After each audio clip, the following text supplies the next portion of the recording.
حضرت عثمان غنی رضی اللہ تعالی عنہ ذوالنورین تو آپ کو کہا جاتا ہے دو نوروں والے، یعنی کہ آپ کی دو صاحبزادیاں آپ کے نکاح میں تھیں. تو اس سے آگے اگر دور خلافت دیکھیں تو آپ دور خلافت کے حوالے سے کیا فرمائیں گے؟ آپ کی 12 سالہ خلافت ہے.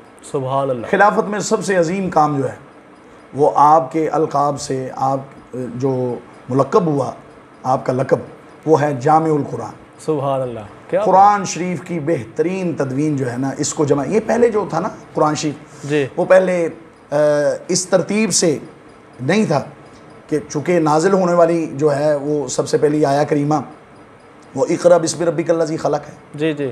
اور بعض روایات میں جو آخر ہے وہ الیوم اکملت لکم دینکم، اور بعض میں ہے معوذتین حضور پر نازل ہوئیں آخری. جی جی. تو اب اس ترتیب سے پہلے نہیں تھا. جی جی. تو یہ خلافت عثمانی میں حضرت عثمان غنی رضی اللہ تعالیٰ عنہ، یہ آپ کا امت پر احسان ہے کہ آپ نے ہمیں یہ قرآن شریف اللہ کی جو کتاب لا ریب ہے اس کو جمع کر کے وہ صحیفے کی صورت میں ہم تک پہنچایا. ہم اجمی لوگ بھی اس سے استفادہ حاصل کر سکتے ہیں. بے شک. تو عربی لوگ تھے.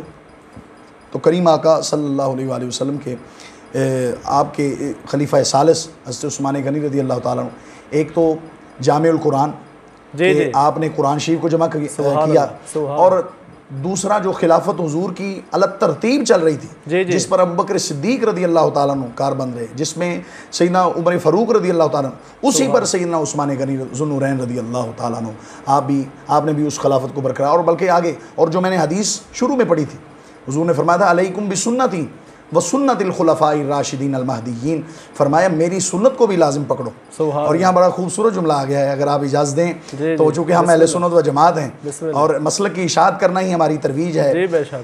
حضور نے یہ فرمایا علیکم بسنتی، یہ نہیں فرمایا علیکم بحدیثی.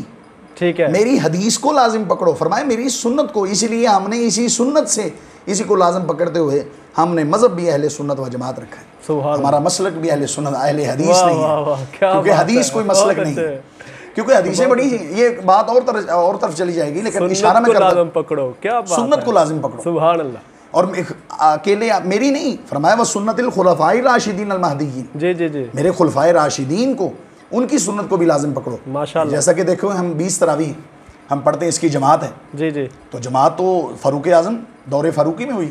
جی. تو ہم نے وہ حضور کی اسی حدیث سے لیتے ہوئے کہ حضور نے فرمایا تھا میری سنت کو بھی لازم پکڑنا ہے، میرے صحابہ کی بھی، تو میری صحابہ کی بھی. تراویح ہم نے حضور کی سنت سے لے لی، اور اس کی جماعت جو ہم نے دور فاروقی سے لی. واہ واہ واہ. تو اس لیے علیکم بحدیثی یہ کوئی مسلک نہیں ہے، نہ یہ حدیث میں لفظ ہے کہ میری حدیث کو لازم پکڑو.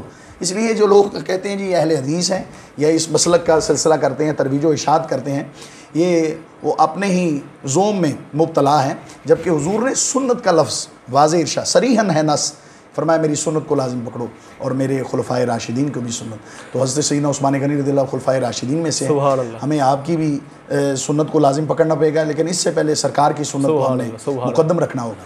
18 ذی الحج جو ہے آپ کی شہادت کا دن ہے، تو آپ کی شہادت کے حوالے سے کیا فرمائیں گے؟ کچھ لوگ کہتے ہیں کہ 18 ذی الحج کو ان کی شہادت نہیں، تو اس کی حقیقت کیا ہے؟ آپ اس حوالے سے کیا فرمائیں گے؟ تاریخ میں جو ہے وہ یہ بات مصدقہ ہے اور ثقہ بات ہے کہ 18 ذی الحج شریف کو ہی آپ کی شہادت ہے. جی. تو اس سے پہلے آپ محاصرہ تو پہلے بلوائیوں نے صبائیوں نے کر لیا تھا، تو جو مصر سے آئے ہوئے لوگ تھے، ورنہ وہاں کے رہنے والے وہ تو حضرت کے بڑے معتقد تھے. سبحان اللہ. کہ عثمان غنی کی شان کو کیا بیان کیا جائے کہ جن کے دروازے پر حسن و حسین کھڑے، اللہ اللہ، اور شیر خدا کے حکم پر ہوں، اور جن کے پاس پانی پہنچانے کے لیے شیر خدا رضی اللہ تعالیٰ عنہ جیسے جلیل القدر صحابی اخی رسول سبحان اللہ وہ جا رہے ہوں، اللہ اللہ، آپ بھی پانی لے. ایک مرتبہ ان 40 دنوں میں جب محاصرہ کیا، لوائیوں نے پانی بند کر دیا، مسجد میں آنا بند کر دیا، تو شیر خدا رضی اللہ تعالیٰ عنہ آپ نے پیغام بھجوایا کہ آپ حاکم ہیں، امیر ہیں، آپ حکم دیں، چونکہ جہاد آپ کی اطاعت کے پیچھے ہی ہے، آپ کے حکم کا پابند ہے، تو ہم ان کے ساتھ قتال کریں گے. تو سیدنا عثمان غنی رضی اللہ تعالیٰ عنہ قربان جاؤں، یہ عاشق کی بات ہے، مر جانا تو گوارا ہے، لیکن کہا میرے حضور صلی اللہ علیہ وسلم کا یہ مدینہ شہر ہے، میں اس کے امن کو تباہ نہیں کروں. اگر میرے خون سے یہ لوگ مطلب اپنا پیاس بجھانا چاہتے بجھا لیں، لیکن میں عثمان کسی صورت بھی اجازت نہیں دوں گا، اجازت نہیں دی، خود قربان ہو گئے اسی شہر میں۔ اور جب محاصرہ آپ کا ہوا نا تو 2-3 دن بعد آپ خود کھڑکی سے باہر آپ نے جھانکا، دیکھا لوگ باہر پہرا لگا کے کھڑے ہیں، کسی کو اندر جانے کی اجازت نہیں جی۔ تو آپ نے فرمایا آپ میں سے علی ہے شیر خدا، تو حاضرین میں سے کچھ نے کہا کہ ہم آپ کا پیغام پہنچاتے ہیں۔ تو مولا علی شیر خدا رضی اللہ تعالیٰ عنہ آپ کے لیے پانی لے کر آ رہے تھے، لیکن وہ منافقانہ چال، وہ سلسلہ، ان لوگوں نے تیروں کے ساتھ اس مشکیزے کو چھلنی کر دیا، پانی گر گیا۔ تو حضرت عثمان غنی رضی اللہ تعالیٰ عنہ کے اس دروازہ پر، دروازہ امیر المومنین پر، ایک طرف حضرت حسن کھڑے ہیں، ایک طرف حضرت حسین کھڑے ہیں۔ کیا تطبیق ہے کہ حضور نے فرمایا حسن ناف سے لے کر اوپر سر تک وہ میرے مشابہ ہے، اور حسین فرمایا ناف سے لے کر نیچے تک وہ میرے مشابہ ہے۔ تو جب یہ دونوں شبیہیں دروازہ امیر المومنین پر کھڑی ہیں تو گویا ایسا ہی ہے کہ حضور صلی اللہ علیہ وسلم، آپ کریم آقا صلی اللہ علیہ وآلہ وسلم ہی آپ کی ہی جلوہ گری ہے، آپ کی ہی شانیں ہیں۔ تو یہ 40 دن آپ کا محاصرہ رہا، تو دروازے پر تو کھڑے تھے آخر تک، لیکن وہ پھر پیچھے سے انہوں نے یہ اپنا چھلانگ لگائی، وہ اندر گھر میں داخل ہوئے اس دارالعمارت میں جہاں حضرت عثمان غنی رضی اللہ تعالیٰ عنہ تشریف فرما تھے۔ آپ کی اہلیہ بھی تھی حضرت نائلہ رضی اللہ تعالیٰ عنہ، آپ بھی وہاں موجود تھیں، اور بھی دیگر گھر کے افراد تھے۔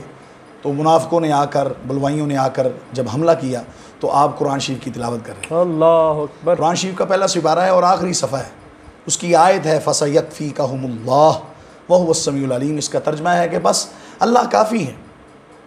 کیا ہے، یہ لوگ چھوڑ جائیں گے، یہ اپنا بغاوت کر جائیں گے، باغی ہو جائیں گے، یہ چھوڑ بھی دیں تو کیا ہے، فَسَيَكْفِيكَهُمُ اللَّهُ، اللہ کے بندوں کو اللہ کافی ہے، وَهُوَ السَّمِيعُ الْعَلِيمُ، اور وہ سننے والا ہے، جاننے والا ہے۔